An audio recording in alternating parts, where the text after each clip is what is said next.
Magandang umaga po sa inyong lahat. Ako po muli si Pastor Bong, bumabati ng isang mapagpalang Friday morning sa ating lahat.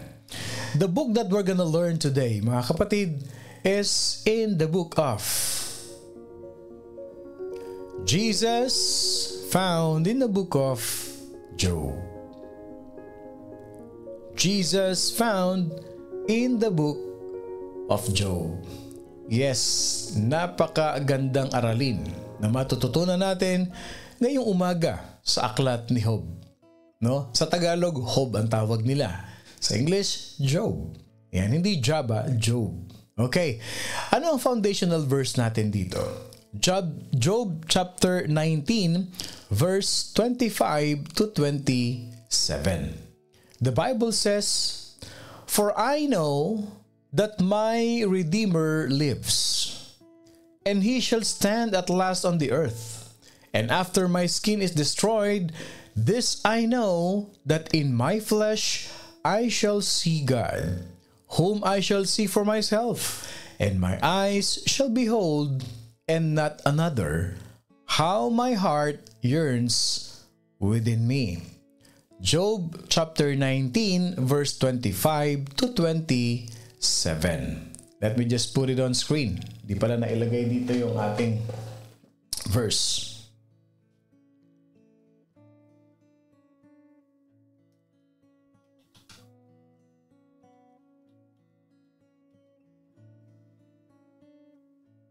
Okay, Job 19, 25 to 27.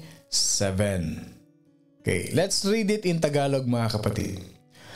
"Ngunit alam kong di natutulog ang aking tagapagligtas, na magtatanggol sa akin pagdating ng wakas.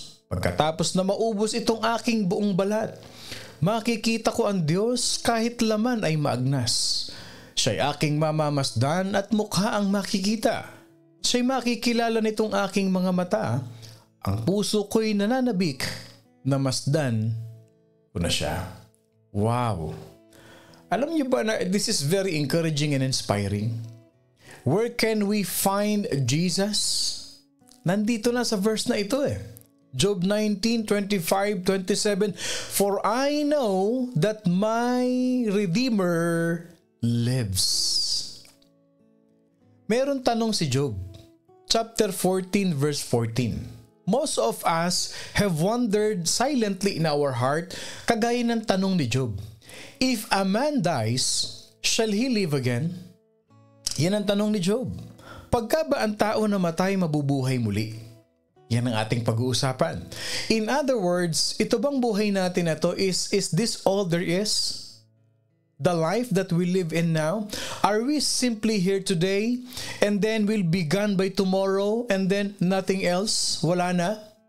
For many people, that is what they know. Yan ang kanilang perspective sa buhay ng tao, na para daw bula. Na sa ngayon ay makikita, at pag nawala na ang bula, tapos na. Many people, what they know is, pag may problema, many people will say, sana mamatay na ako para matapos na problema. Maraming tao nagsasabi ng ganyan, na akala nila ang kamatayan ay hangganan ng buhay. Many people, they believe that, well, once you are dead, it is the end of everything. No, no, and no. Is there a life beyond this physical one? May buhay pa ba after nito? Buhay natin sa mundo? Kapatid, remember this. God has planted a seed within the human heart. Merong itinanim ang Panginoon Diyos sa puso ng bawat isa. Ano yung buto na yun? What is that seed? It is that longingness for a life beyond this earthly existence. Lahat tayo may seed. Lahat tayo tinaniman ng Panginoon Diyos na meron tayong longingness. For some people, sabi nila, gusto ko nang mawala. Gusto ko nang ma-enjoy yung presence ng Diyos sa buhay ko. Gusto ko nang makasama si Lord kasi pag namatay ako sa mundong ito, I know that I will inherit the kingdom of heaven because I am a citizen of heaven. And how many of you will agree with me and will say amen that you and I are the citizens of heaven? Sige nga, amen nga tayo. Sino dito naniniwala na citizens of heaven ka. Na meron ka ng citizenship sa langit. How many of us believe? Lahat ng tumanggap kay Jesus Christ, nag-oath-taking. Yun yung oath-taking natin. Na tayo napabilang na sa mga anak niya. We have been adopted with the children of God. At lahat tayo citizens of heaven na. Ayan Amen to that. Sabi ni Tita Dory, amen. Si Elma, amen. Tita Mary, amen. You and I are citizens of heaven. Alam niyo ba na itong hope na ito, okay, let us set aside the heavenly things. Okay, God has planted a seed within the human heart. Paano natin ito napatunayan? Alam niyo ba na yung hope na yan, they were all captured in paintings by the relics, by the prehistoric cave dwellers. Okay, ilan sa inyo nakapanood na ng mga documentaries na yung mga archaeologists na pumapasok sa mga kuweba, ang tawag dyan cave dwellers. Ilan sa inyo nakapanood yung may mga engraved, yung mga inukit sa kuweba. There are engraved images, mga kapatid, that really portrays what? Hope after death. So sometimes, and most of the time, it is very interesting to watch yung mga documentaries. Yeah, personally, I love documentaries. I read a lot of books. I read books every once in a while. Hindi na nga ganun karami ang nababasa ko dati. Yung isang book, natatapos ko yan, mga ilang araw lang. Pag makapal, mga 1 week. No? Because that is where we gain knowledge. That is where we learn. Apart from the Bible, which is the foundation of our knowledge, nagbabasa ka rin ng book. Nanonood ka rin ng mga documentaries. At ang ganda nga ngayon kasi marami na kayo mapapanood kung ano yung gusto nyo mapanood. Ano? So, ibig sabihin, mga kapatid, itong mga archaeologists na to, there is really hope for those people who haven't heard the Word of God. The pharaohs of Egypt, hindi ba? Itong mga pharaohs of Egypt na ito, they were buried within their great pyramids at sa tabi nila, they have weapons. They have their eating utensils. And even servants proclaim the evidence that they too believed in a life beyond existence. Okay. Doon tayo sa lagi nating nakikita. Nakita niyo yung hope na nakikita natin. How many of us have seen yung may mga nililibing funeral o yung mga nililibing ng mga Chinese? Hindi meron silang mga images na kotse, meron silang images na mga building, na bahay, tapos sinusunog nila yon pag nilibing na yung namatay na Chinese. Hindi ba? Kasi they have hope na yung mga sinunog nila na yon, gagamitin nung namatay, makakapag-drive pa ng kotse yung namatay. May building pa yung namatay, may bahay pa yung namatay, may pera pa yung namatay. So, ibig sabihin, in a secular world, there is such a belief that there is hope after death. Ilan na makaka-relate dyan? Can I see an amen to that? Meron ba kayo experience na gano'n? Nakakita na kayo ng mga Chinese na namatay? Ha? Okay? Sabi ni, kung sa heaven ka pupunta, kung sa baba ka pupunta, mag-uumpisa pa lang ang walang hanggang paghihirap mo. That's true. There is really life after death. It might be down or might be up. Kaya tayo, citizens of heaven tayo, paakyat tayo. No? So going back to what we are discussing, there is really that seed in a person's heart na there is hope after death.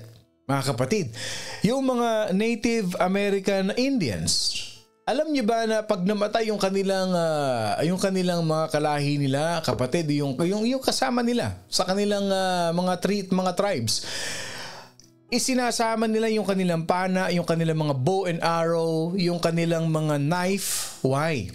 Because they believe that there will be a happy hunting grounds when their loved one dies. But as a Christian, as a believer, follower of Jesus Christ, God has clearly implanted to us the supernatural hope, the supernatural desire within our human spirit a longingness for a life after death. Lahat tayo mga kapatid, all of us has been implanted by God na merong buhay after the grave. Alam niyo ba yung mga sumusulat ng mga near-death experiences? They are driving the curiosity of life after death. At ilan sa mga ito, I've read one book, no, yung mga near-death experiences. Yung mga book na yan, bestseller yan. Yung namatay siya for 1 minute, namatay siya for 2 minutes, namatay siya for 1 day, and then na-revive sa hospital, and they wrote their personal experience na nakakita sila. They are in the water, and then there was a light. At kung minsan napapanood pa natin yan, saan? Sa mga pelikula. Why, mga kapatid? Because there is really life after death. Going back to Job, introduction pa lang ito, no? Yung question ni Job, if a man dies, shall he live again? At siya rin na sumagot. Job answered his question pointing to the coming Redeemer, which is our Lord Jesus Christ. He answered it with unmistakable yes. Kaya sabi niya dun sa 19 na 25 to 26, I know that my Redeemer lives. That is how confident Job is when he answered his own question. Alam ko. Same thing with you. Na pagka ikaw confident ka, sasabihin mo, alam ko. Maniwala ka sa akin. Alam ko. I know what happened. I saw what happened. I know what will happen. I've been here. I've done that. I know. Yung confidence dun pa lang eh. The word I know. Napaka-confident ni Lord eh. Ano sabi ni Job? Ano sabi ni Job? I know that my Redeemer lives. And after my skin is destroyed, I shall see God. You and I should have the same confidence that Job has because he believed God. That he has faith in God. Dapat ganyan din tayo. Pagka tayo may pinagdadaanan, I know that my Redeemer lives. That after my body is destroyed, I shall see Him. I know that my Redeemer lives. Na bukas tapos na yung problema ko. Yan ang confident ka with the Lord Jesus Christ. These words that came from the lips and from the hands of Job when he wrote this, alam niyo ba kung saan ang galing yan? He said these words after he lost his what? His wealth, after he lost his health, after he lost his friends, after he lost most of all his family. Nawala ang lahat sa kanya eh. Biruin mo, isang araw, Job 1 pa lang, dun mo lang makikita, lahat inulan na. Dumating sa kanya yung servant niya. Sabi niya, Job, Master, dumating po yung mga tao, pinagkukuha yung hayop natin, pinagpapatay yung mga tao natin. Maya-maya, ito na naman. Dumating po yung ganito, tinamaan ng kidlat yung ating mga hayop, tinamaan ng ganito. Maya-maya, ito na namang servant. Lord, mayroon pong malakas na bagyo na dumating, natabunan, nabagsakan yung mga anak mo, patay lahat, ako lang naiwan. Right after, when he was going through difficulties in life, sa pagdating sa chapter 19, sabi niya, I know my Redeemer lives. Kasi ito na yung point na binigyan na siya na yung katawan niya punong-puno ng sugat. Yes, Job was in the point of he wants to die. Sabi nga niya kay Lord, Lord, bakit mo pa ako isinilang kung mag-aranasan ko rin lang lahat ng ito? But when he asked God, he answered it by himself. Sabi niya, may buhay ba? If a man dies, shall he live again? Eh sabi niya, I know that my Redeemer lives. Job did not say, I think. Or hindi niya sinabing, how I wish that I shall live again. Hindi niya sinabing, I think I shall live again. Hindi niya sinabing, I hope I shall live again. The answer of Job was very positive. Ang tawag dyan, rock, solid, certain, assured, insured answer yan mga kapatid eh. Walang if, walang but about it. He knew that his Redeemer lives. Ina-affirm lang nun yung confidence ni Job. Like the Apostle John. Ano sabi ni Apostle John? 1 John chapter 5 verse 13. 1 John chapter 5 verse 13. Sabi niya dito, "These things I have written to you who believed in the name of the Son of God." Oh, my question is this. How many of you believe that you are a child of God? Ilan sa inyo naniniwala na anak kayo ng Diyos? Ilan sa inyo sa morning devotion, ako na mauna, ako ay anak ni Lord? Kindly type in the comment section, I am a child of God. Type in the comment section, I am a child of God. I-type sa comment section. Sabi ni John, isinusulat ko to sa inyo upang malaman ninyo na kayong sumasampalataya sa anak ng Diyos ay may buhay na walang hanggan. Death is not the end. That is the beginning of our eternal life. Huwag mawawalan ng pag-asa. Huwag manghihina. May sakit? Hindi tayo kayang gupuin ng sakit. Hindi tayo kayang talunin ng sakit. Hindi kaya tayong talunin ng problema. Mawala man tayo dito sa mundo, we can say, Hallelujah, praise the Lord, thank you Lord. Bakit? Eternal life na eh. At yung eternal life, wala ng cancer, wala ng headache, wala ng diabetes, wala ng arthritis, glorified body. We are gonna spend time with the Lord. That is the beginning of our what? Of our joyful, peaceful, wonderful experience with the Lord. Hindi doon natatapos. Yung mga kayamanan mo na maiiwan mo, wala yan. Wala yan. Doon sa kayamanan na naghihintay sa atin sa langit. The Bible was written and given to us so that we would have and hold to the positive assurance that not only is there another life, but there is more than million times of life longer this one. Yun ay eternal. Dito sa mundo, pinakamahaba, 100, 105, 150. Mata na lang ang gumagalaw. Yes, at hindi ka na makanguya. Yung pagkain mo, nasa host na.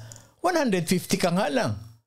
But imagine this, eternal life, 300, 400 years old, 500,000 years old, eternal nga eh, walang katapusan.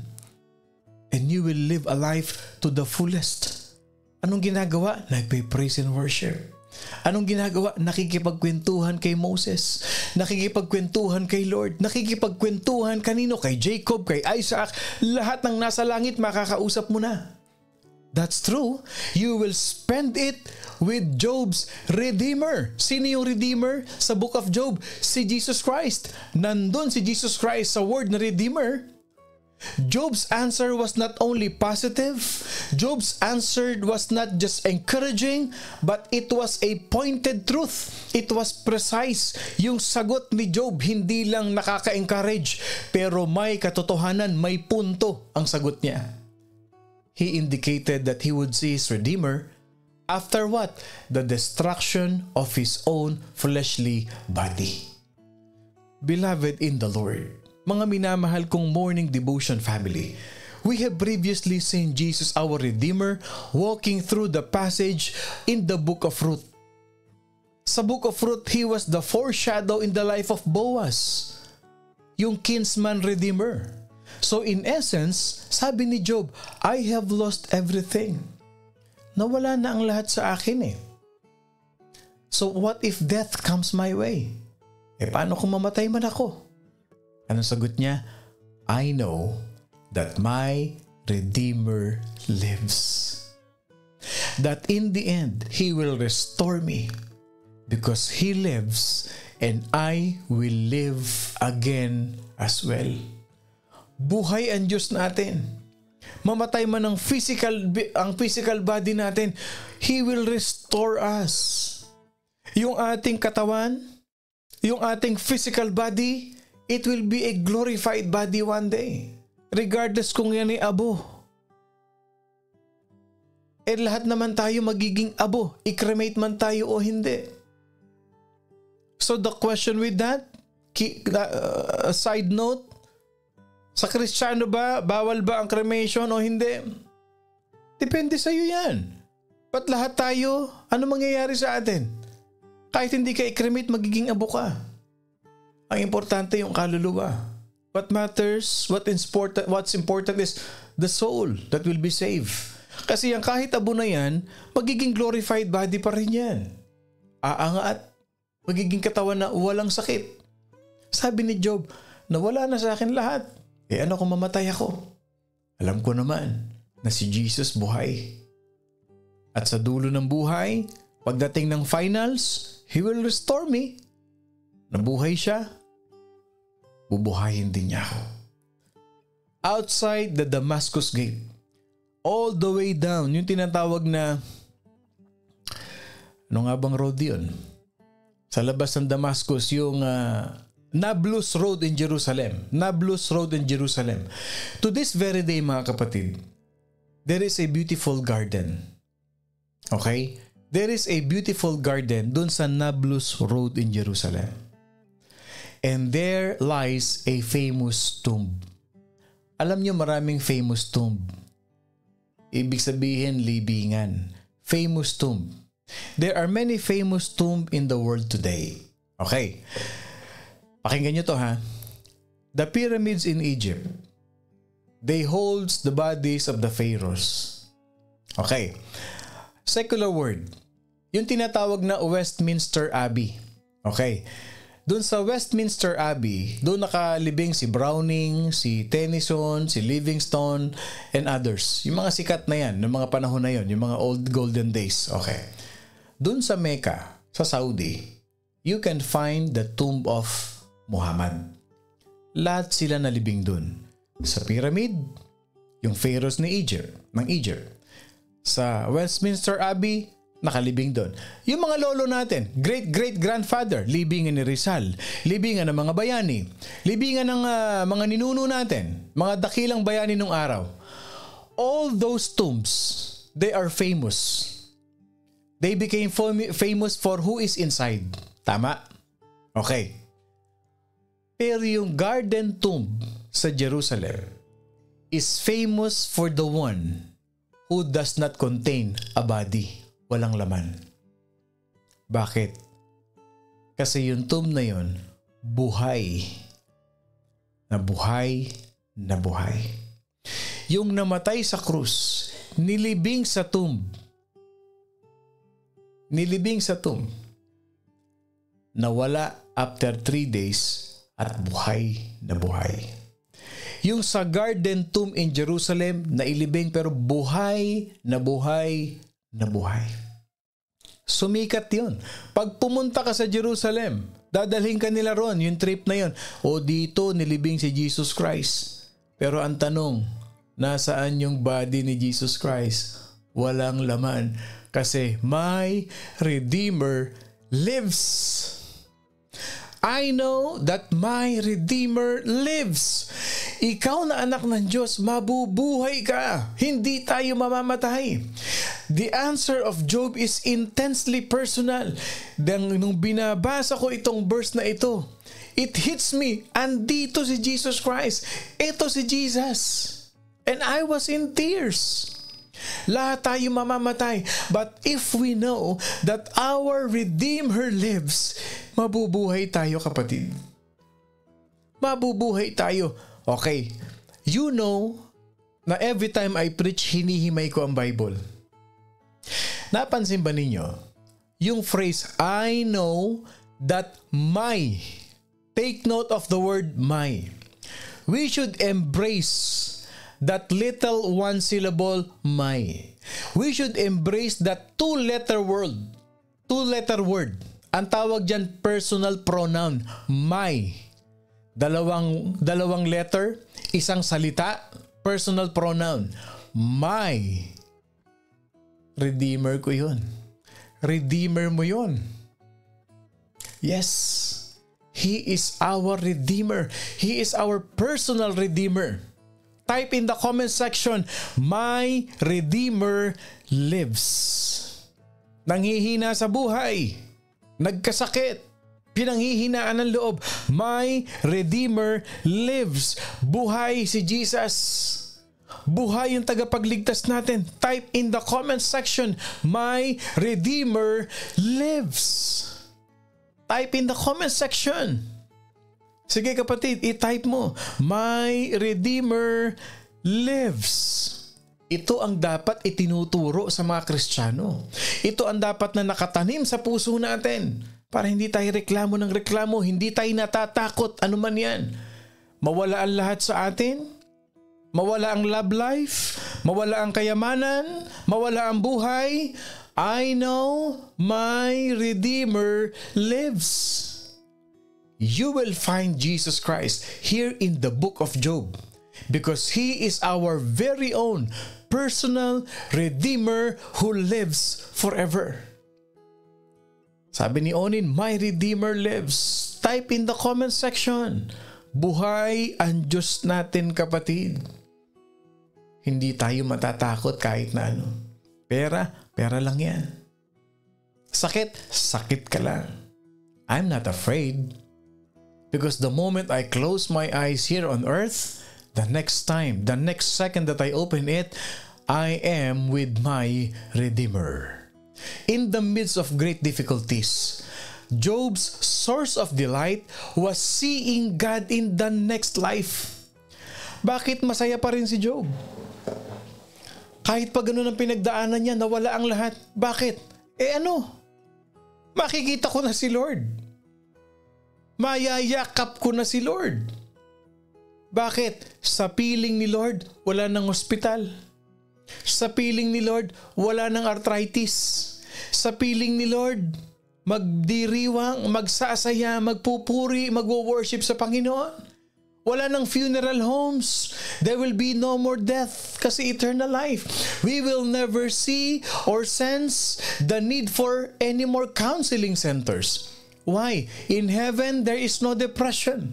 In heaven, there is no heartache. In heaven, there is no mental illness.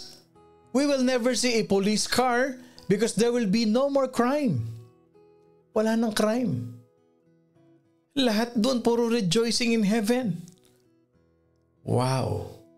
Nakikita ninyo? In the life of Job, for those who can say with Job that whatever it is that robs life, its delight will vanish forever. Problema? Wala na yan. Because my Redeemer lives.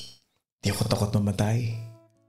Kasi pag namatay ako, graduation ko yan into another level of living. I know that my Redeemer lives. We find Jesus here in the middle of the book of Job. He is our Redeemer who lives. Kaya sabi ni Job, if a man dies, shall he live again? Yes. Yes and yes. And those who live, lahat ng nabubuhay, who have placed their faith, who have placed their trust in Christ, who is our Redeemer, we're gonna see Him, we're gonna live forever, and we're gonna be with Him in heaven. Para kay Job, and for all of us as believer, death is not about living home. Death is about going home. Wow, pwedeng pang ano yun pwedeng pang posting yun pwedeng pang yes, for Job and for all of us as believers, tandaan ninyo, death is not about living home. It is about going home. Yan ang hope. Yan ang buhay. With Jesus, there is life. At habang nabubuhay tayo sa mundo, Jesus wants us to have an abundant life. Bakit? Pinapatikim ni Lord sa iyo. O ayan natitikman mo ang magandang buhay. nang kasama mo ako. Yung espiritu ko sumasa iyo. Kasama mo ako araw-araw. How much more kung hawak mo na ang kamay ko sa langit? Naglalakad na tayo ng sabay. Nagkukwentuhan na tayo. That is our hope in heaven. Pera lang yan, mawala yan. Achievements lang yan pag nawala yan. It doesn't matter. Bahay, kotse, it doesn't matter. Kahit buhay ko pa, Lord, I don't care. Because I know it is not about leaving home. It is about going home. I hope and pray that we have been inspired and encouraged with the life of Job. His question, especially his answer, give us hope. A very precious hope that we can hold on sa buhay natin. Let's pray. Heavenly Father, salamat po sa buhay ng anak mong si Job, Panginoon. Nagkaroon kami, Panginoon, ng napakalaking pag-asa. Tumibay ang aming puso. Lalong-lalo na, Panginoon Diyos, sa mga anak mong nanghihina, nahihirapan, napapagod. Hindi ito ang katapusan ng lahat. Mawala man kami, umpisa pa lang ito, Panginoon, ng buhay na walang hanggan. Salamat sa mga blessing mo sa buhay namin. Sa mga nararanasan namin pagpapala mo sa buhay na ito. Ito'y patikim lamang, Panginoon, ng tunay na kahulugan ng buhay. Ito'y patikim pa lamang, Panginoon, sa nag-iintay sa aming buhay na walang hanggan. Kapiling ka, kasama ka, at magdiriwang lahat kami, Panginoon. Dalangin namin, Lord, ang buong Morning Devotion family, wherever we are, pagdating ng dulo, Panginoon, magkakasama-sama pa rin kami, Panginoon, hanggang sa huli. We lift up everything to you. Hindi kami bibitaw sa iyo, Panginoon. Because, Lord, you have promised us that you will restore us and that you will give us life eternally in heaven. Because you are our Redeemer at buhay na buhay ka, Panginoon, sa buhay namin. Sa iyo ang papuri at mataas na pagsamba. All glory belongs to you. In Jesus' name we pray. Amen and amen and amen. Magandang umaga pong muli sa inyong lahat. Ako pong muli si Pastor Bong. Bumabati ng isang mapagpalang Friday morning sa ating lahat.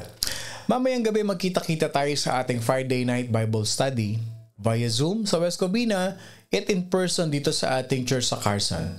6 p.m. to 7 p.m. Mga kapatid, yung Zoom ID natin 352-723-9806 and everyone is welcome to join us. Tignan nyo lang yung mga slides natin at makikita nyo po yung Zoom ID natin. Lagi nyo tatandaan, Jesus Christ is our personal Redeemer who lives and reigns forevermore. At wag na wag kakalimutan, mga kapatid, we are indeed blessed by God. I love you all with the love of the Lord.